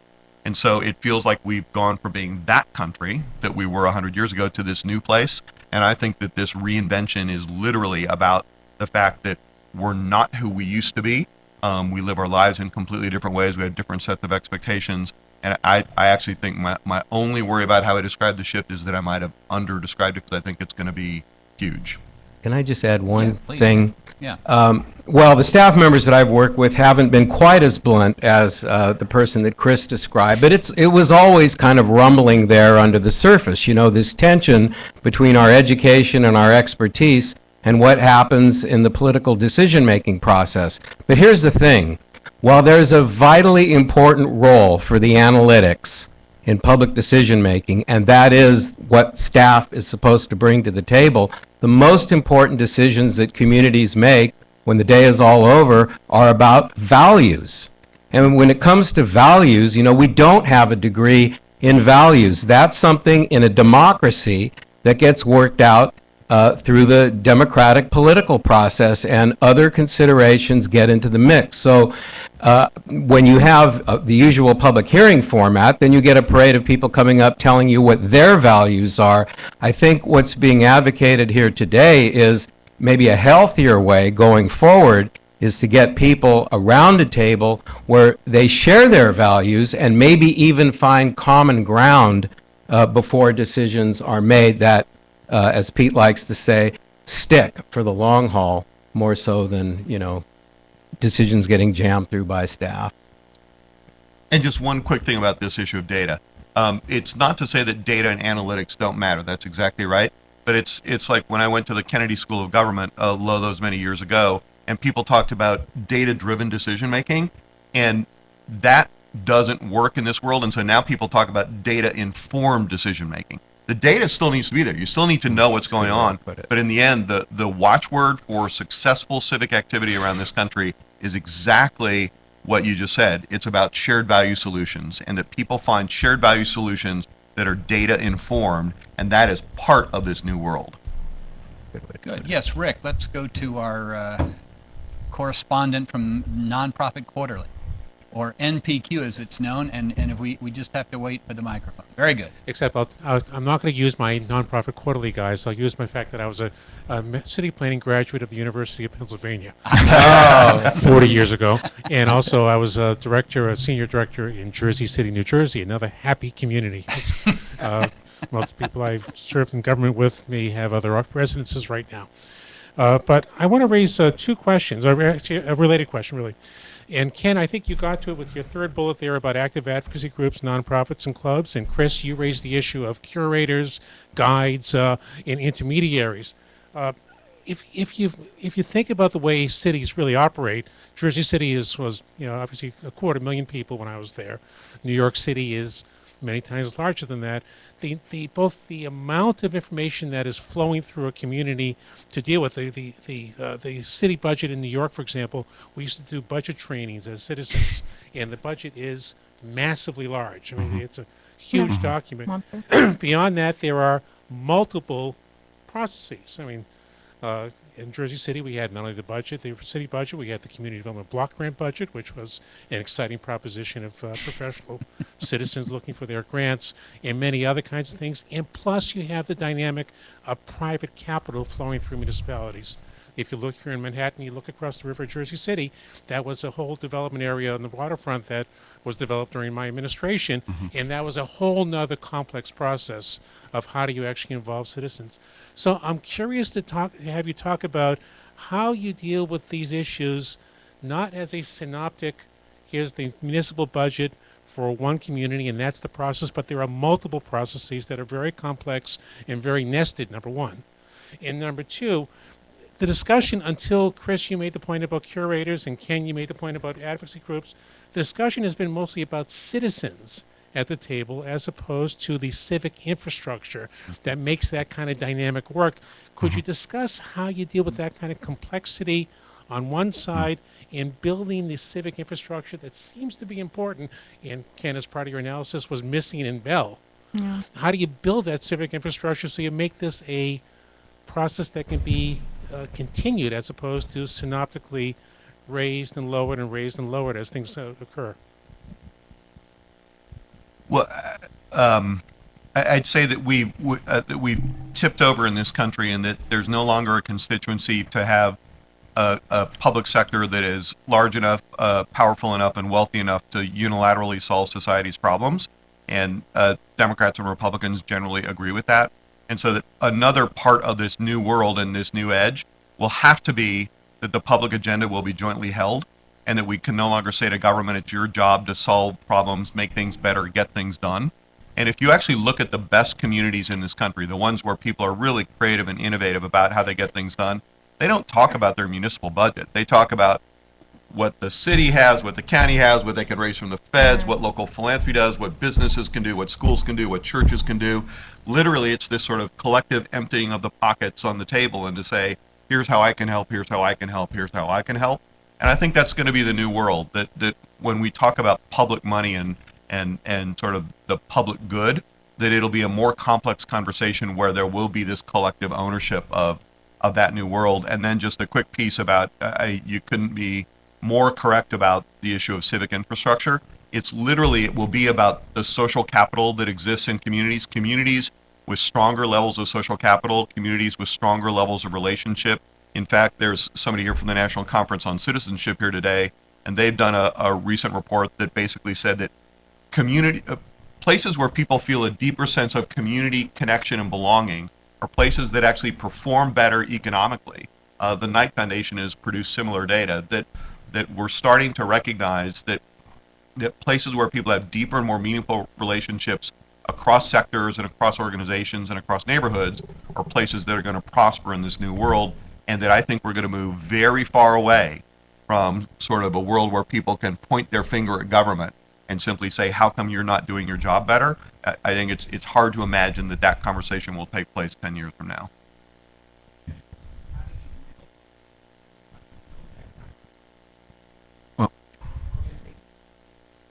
From a municipal from a municipal official, since that's one of the elements of making this successful, what's the municipal government role in making that happen?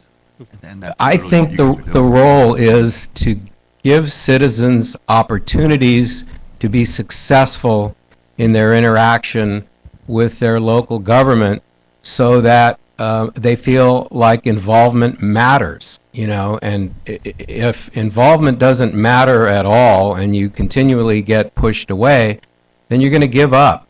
And so there are programs out there for developing greater levels of understanding of all these complex things. There are many communities that have leadership programs organized by chambers of commerces often. Many cities, our city, for instance, had a citizens academy where volunteer citizens could get involved, and it ended up being a feeder program into many of our boards and commissions, and some of those people go on to become elected officials. And then through a longer process, like a 6-month budget process, there's ample opportunity to begin to explain some of these complexities. And what I have found is that citizens who are sincere will listen, and they'll get it, and not blow off the complexities. Those that do blow it off are going to be the usual suspects anyway, and that's not really the audience.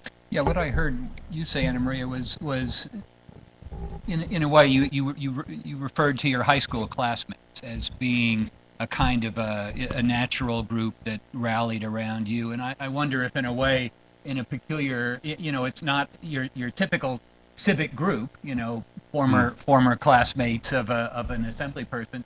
But nonetheless, right? I mean, aren't you referring? Hasn't that become a kind of an informal? It is. That's Yeah. I want to elaborate. I mean, I look at my role again. Bell is in the process of transforming itself, right? We basically, I hate to say it, but the standard is so low right now that really whatever we do, we're going to shine. But at the same time, I think it's actually an excellent opportunity for us to really reconfigure and create a city that is ours. And what I find my role to be as a council member is really being the intermediary between community and staff. And, for example, in council meetings, people will, complain and say, we need services, we need X, Y, and Z. And the responsibility, I think, as a council member is to put the onus back on the community member and say, well, if that's what you want, then that's what you should do. What is it that you need? What do you need for me as a council member to get from staff to you so that you can take that on and reconfigure? For example, I mean, some people complained about lack of youth services and whatnot, and definitely there's something missing there. So my response to them is like, well, what do you want? I'll get you those resources. And sure enough, now we have the Cub Scouts. The Girl Scouts are there. But those organizations are not going to work unless we have active mothers, unless we have active little girls. And city council is not going to be able to provide that, and the staff is not going to be able to provide that either. It's going to be the community demanding and taking on that role. So I think this discussion, this development really is an exchange. And, to be quite honest, I think I'm very lucky because I am a product of the area. And I'm very lucky that I'm able to work with staff and serve as that intermediary. Somebody mentioned too, one of the things that my volunteers who are at the end of the day are basically people from the community, high school graduates, colleagues, friends who live in the area. We address this. There's no issue so small that should not be addressed, and there's no issue so big that it cannot be broken down and, explained in a way that the community understands it and knows how to address it on its own. So it's almost that point where we give up on community, when we give up on discussion, because it's sometimes, quite honestly, it's very easy to just put it aside and go on to the next big task. But that needs to stop because there's no issue so small that it should not be addressed. And if you put that aside, what you're going to do is you're going to lose that dynamic that's being created in order to create a new city. So really, we just address one at a time, break it down, and get the community to take on the matter on their own and simply be the facilitator. I have found that to be very helpful. It's slow, it's not easy, as one of the slides mentioned, but I definitely do think it's productive and essential in order to create a new city. Oh, yeah. Oh, just a bunch of questions. Yeah, let's back here. Yes. Jump. Yeah, I'm Victor Stone, and I'd like to see if we could explore the comment that was made by Mr. Gates about where we're going, because I live in a very small city, which is run by amateurs who basically want to show that even though they haven't been educated in municipal government, they can self-actualize by spending everybody else's money. And so they decided they need a police department and have hired the only people they can hire at those salaries are people I would never trust to pull a gun and make an arrest. And when those people whom they pay to train do have the experience, they leave for a bigger department. And and the same people get up and make comment all the time who have no other place to make comment, and it only increases with social media. And I find that the most meaningful relationships and positive outcomes do not come from our local government. And certainly I see no need, frankly, for local government to be accommodating the Cub Scouts. We have a voluntary civic association that does things like that people who care go to and support and take care of those problems. And it sounds to me like some of you were talking about all the NIMBYs and the negative reaction.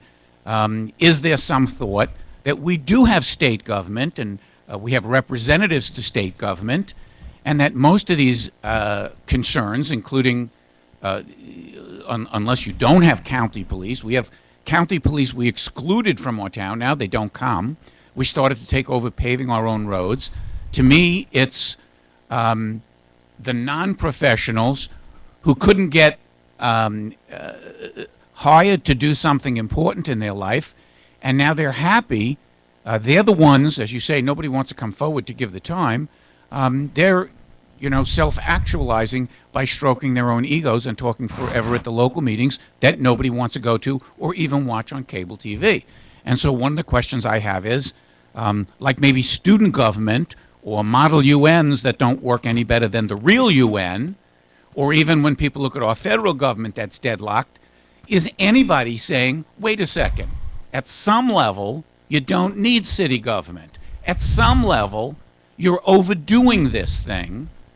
There is a level where you've established budgets and taxes to do some of these things. Stop reduplicating it, so every problem, no matter how small, they find somebody to lobby for their interest and some trough to try and drink out of. And I'm just wondering, isn't there any line of thought on that? On those? Good. Pete, are you taking any clients on the East Coast? Well, I'll say first that the issues that we're consulting with cities about have nothing to do with ways in which the city is looking to expand its services. We've had almost a half dozen cities go bankrupt in California, and they're not wrestling over how many more cops they can hire. Within the last month, we had a city of about 230,000 people, San Bernardino, on the outskirts of Los Angeles, go bankrupt. And what happened there was most of the residents did not know the city was going to go bankrupt until the night of the council meeting in which they declared Chapter 9 bankruptcy. So I hope what's not being defined here as public engagement are cities or municipal governments or state or federal governments looking to engage their residents to find ways that they can increase their size. Because the work that we're doing is with cities trying to find ways to cut back and trying to get cover for what are very tough decisions. Because if they don't make those decisions in a deliberative way, I think it was Madison who said in the beginning of the Federalist Papers, are we gonna have a government designed by reason and deliberation?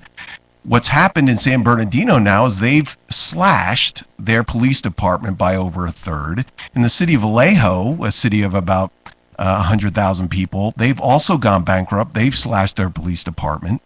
The question is, can we engage the public earlier on before we have to declare bankruptcy that we can get cover for making very difficult decisions?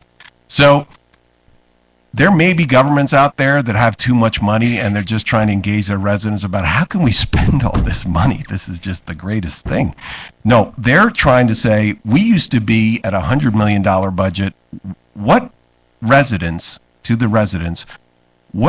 should be our priorities when our revenues are 80 million?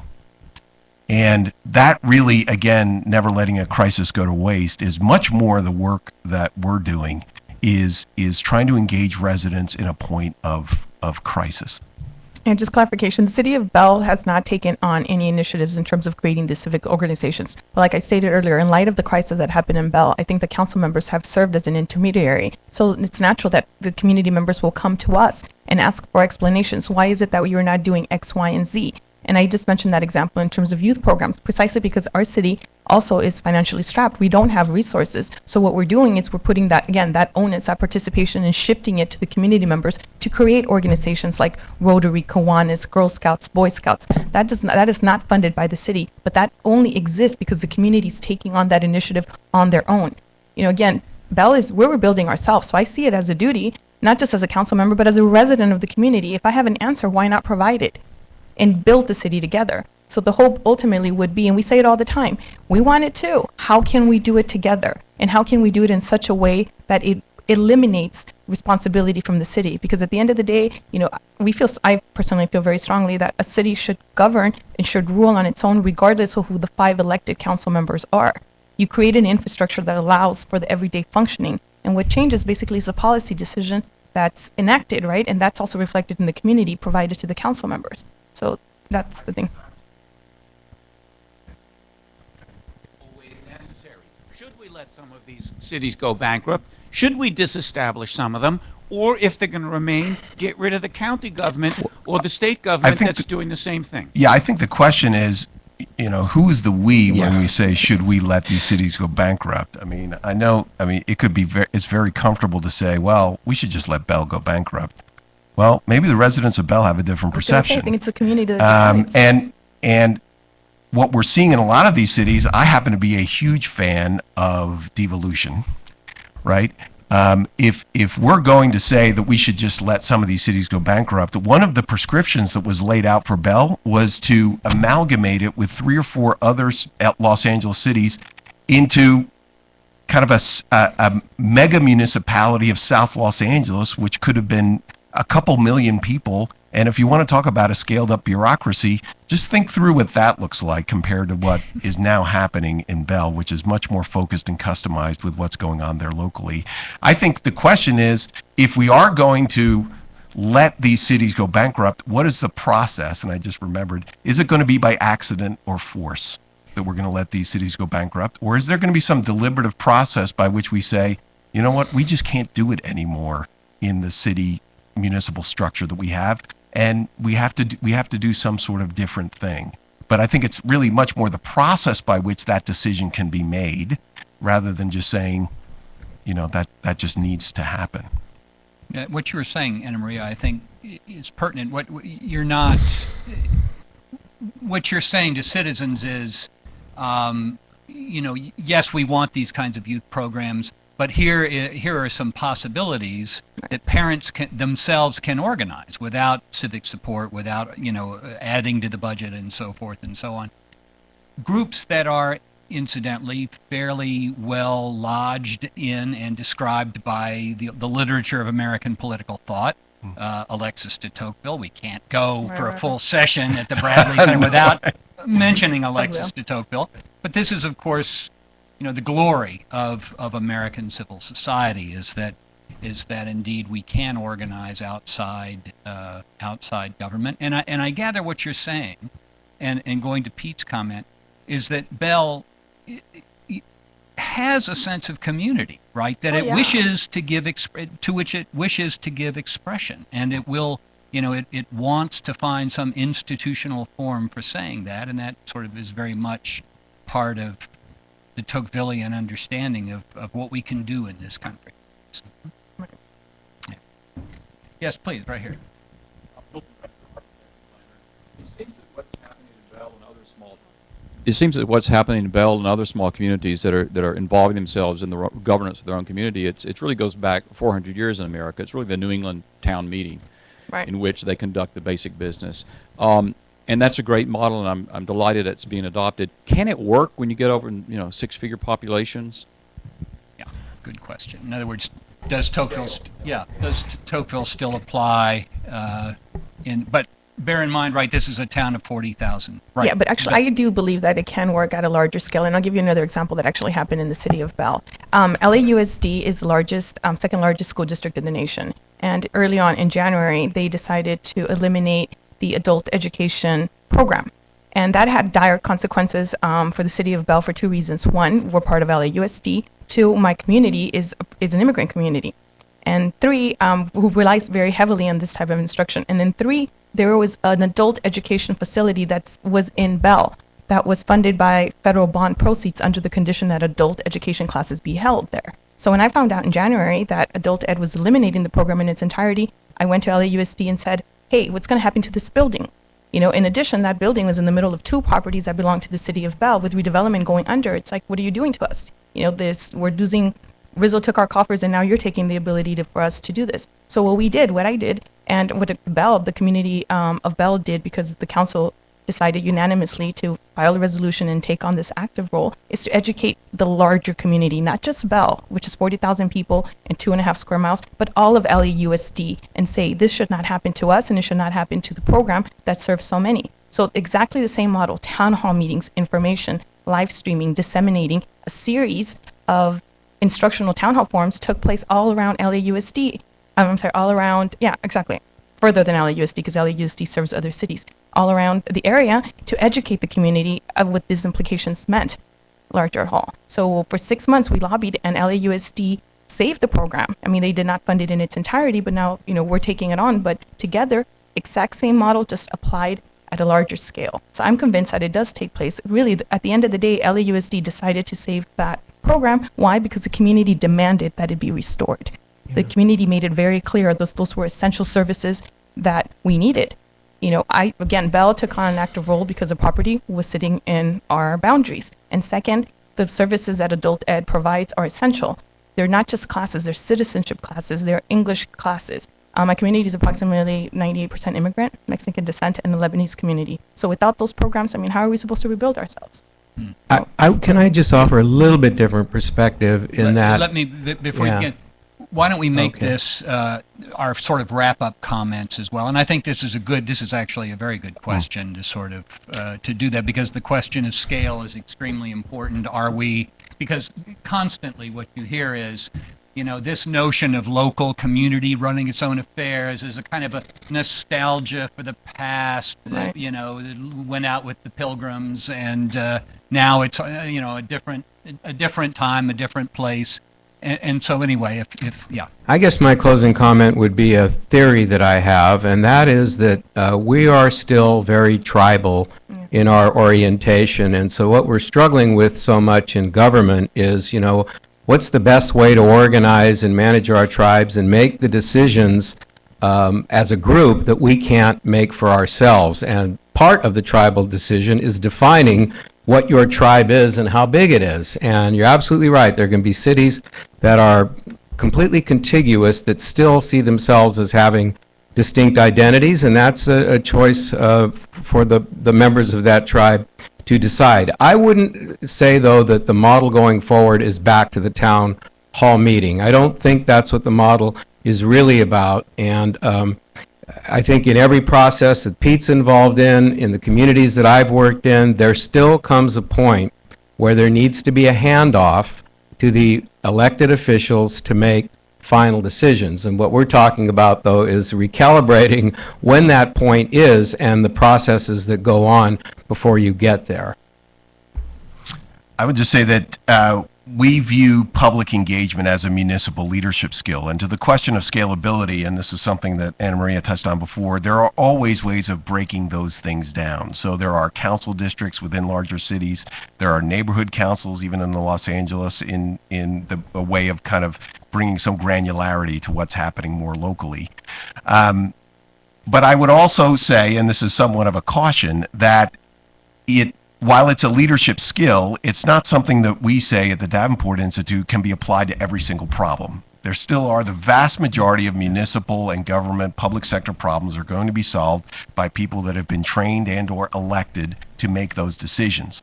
But our pitch has always been that in almost every city, at least, if not county, and certainly in many states, there are problems that have been kicking around for years that you just haven't been able to solve. And there are different ways of solving public problems without going through our elected boards and commissions, right? There are recalls, there are lawsuits. So just to think that if in a lot of the issues that we get brought into, it's only at a point of exhaustion when all these other routes to solving this public policy problem have been tried, and a city manager or a mayor says, you know, that public engagement stuff might just be crazy enough to work because everything else we've tried hasn't worked. So before we maybe expand too greatly to say that we can have a town meeting around every issue, that's absolutely not what we're saying. But we do see it as a leadership skill in response to some extremely dire and I think historically unique set of problems that particularly municipalities are dealing with, but also the growth of technology as an organizing tool for citizens. And then just my last word would be, first, a caution that New England town meetings are actually one of those 50 or 60-year-old models that make things worse, not better. And people who live in New England know quite well that New England town meetings don't resemble the Norman Rockwell painting that we had in our heads, that they're in fact aggressively used as tools for old-timers to keep control of their communities from newcomers through the arcane use of rules. And so it's actually, in the civic engagement world, it's a negative metaphor, not a positive one. But on the question of can you do it, and I would just say overwhelmingly, absolutely, without any doubt, you can do it. And in communities of every size. And I would just urge people who want more information about that. We've published 2 white papers that have a lot of research about these new models that are on our website, pacefunders.org, pacefunders.org. One is a guide to the field of deliberative democracy. Organizations like Everyday Democracy, America Speaks, all of these different groups that have developed these new tools. And then there's also a paper on there that we co-published with the National League of Cities that highlights new forms of civic engagement being used by local governments all over the country.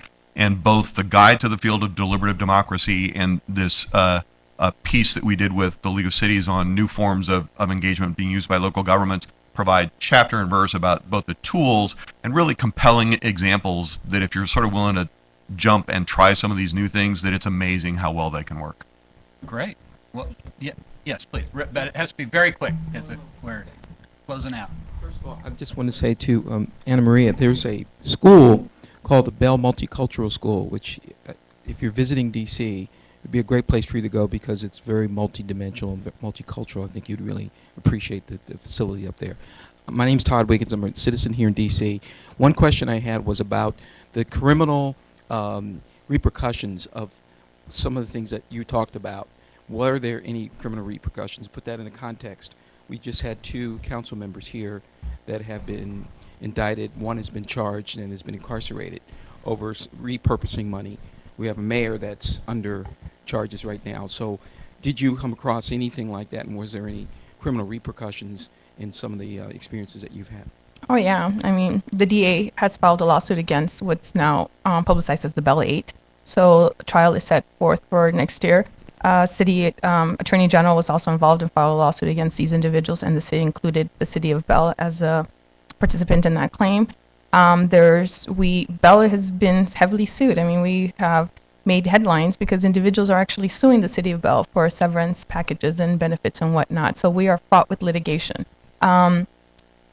Closing thoughts in terms of what Bell is happening. In terms of civic engagement, the community is very much wanting and demanding that they be involved and included in all stages and changes that the city is going through. For 2 reasons. 1, they were deliberately left out. And 2, it is our city. It is our city. So what the council really is instituting is what every community member wants, which is participation and a voice into the decision-making process.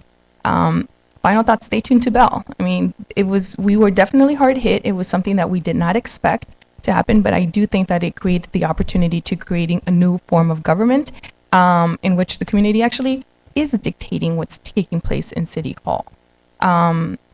I think my community is strong. It's resilient. I always say, our weight is worth in gold, and that will come through. It's coming through already. We've been there for 1.5 years. The fact that I'm here sharing such a beautiful story and where community came involved and decided what it is that we were going to do with our own resources is amazing. And I'm sure there's going to be plenty more to come. So stay tuned and you'll see. Bell will definitely toll differently.